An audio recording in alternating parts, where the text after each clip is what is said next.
This is the reality of our school, and if we don't act now, it will only get worse.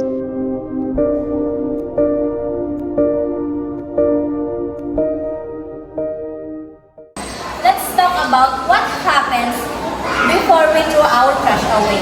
Saan nga ba napupunta ang ating mga basura? Well, first, it gets collected. Pero alam nyo ba na hindi lahat ng basura natin ay napoproseso ng maayos? Some of it ends up here, stuck in our own environment.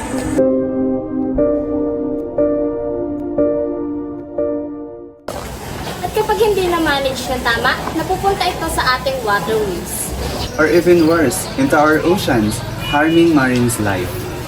And that's not all. Burning trash release toxic chemicals into the air, affecting not only our environment but also our health.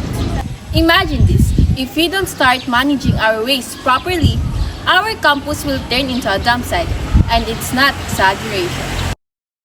Araw-araw ganito ang trabaho namin. Kahit anong linis sa umaga, bago magtanghali, punong-puno na naman ng basura ang hallway at canteen.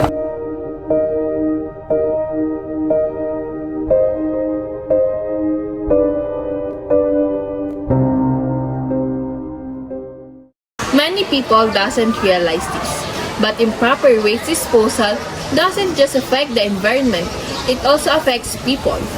And let's talk about the cost. Do you know how much schools spend just to manage the waste? That money could have been used for better school facilities, new books, or improved learning spaces, but instead, it is used to clean up our mess.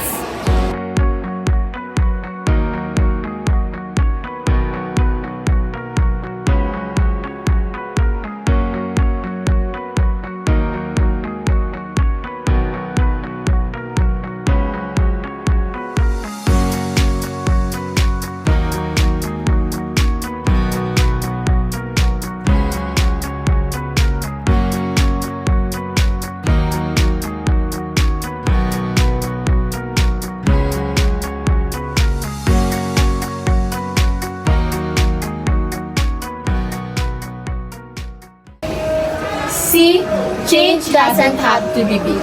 Small actions when done by many create a huge impact. Hoy! Huwag niyo itapon dyan. May basurang dito sa likod ko.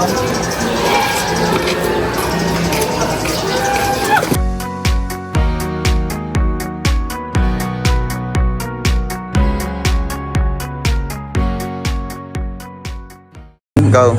Challenge namin kayo. Gumawa ng kahit isang eco-friendly gawain sa loob ng isang araw. Take a photo or videos and post it with the hashtag solution, not pollutions.